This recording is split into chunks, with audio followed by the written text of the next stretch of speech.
حاجات لازم ناخد بالنا منها في تأسيس الشفاط المروحة.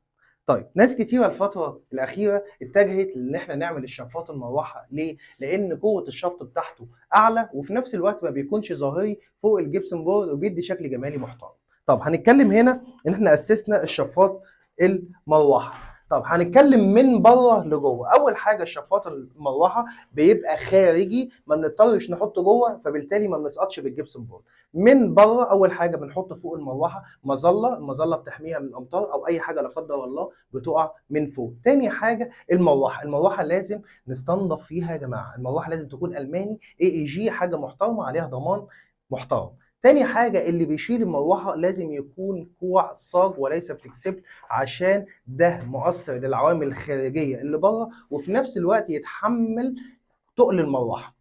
تاني حاجة نخش على اللي داخل من فتحة الكوع، لازم برضو يكون صاج، نظرا لان الفليكسيب لما بيكون بره او بيكون في الفتحة ممكن لا قدر الله يتسد ويتعرض للعوامل الجوية، اصبح اللي احنا بنعمله كله ملوش لازمة زي ما انتم شايفين كده.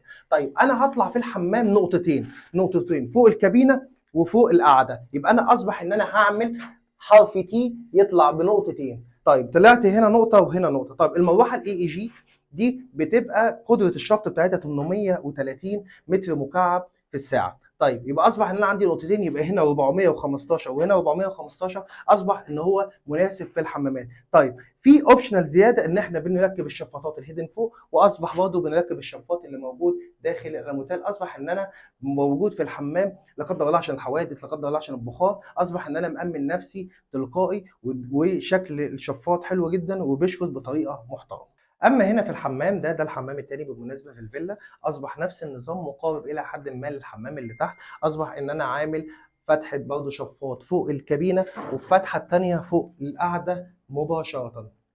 اما هنا على عكس بقيه الحمامات معانا التقسيمه، هنا على اليمين الكابينه وهنا على شمالنا قعده الدفن، فاصبح ان انا لازم اسس ان شفاط المروحه او الجريلا تكون فوق القعده، وناخد فليكسبل طويل برضه لازم يكون موجود فوق الكابينه. اصبح ان قدره امتصاص وتوزيع اماكن الجريلات تمتص اكبر قدره من البخار في وقت واحد. اما في المطبخ فانا مش محتاج اعمل نقطتين، اعمل نقطه واحده. ليه؟ لان انا كده كده بكون عارف مكان البوتاجاز بتاعي فبيتركب فوق الهون. هنتكلم هنا ايه الاختلاف ما بينه وبين الحمامات. قطره الشفط بتكون اعلى، المروحه بتكون اعلى. هنا قطره الشفط 1080 متر مكعب في الساعه، فانا هنا مش محتاج ان انا اعمل وصلتين، انا عامل وصله، فما حطيناش حرف التي طلعنا بوصله. وهنا بتبقى 10 بوصه، وناخد بالنا من حاجه مهمه جدا، 10 بوصه نعمل لها مسلوبه على 6 بوصه عشان شكل الجريلا ما تبقاش كبير وشكلها مزعج في السقف، فاحنا بناخد مسلوبه من 10 بوصه ل 6 بوصه، ده في شغل المطابخ.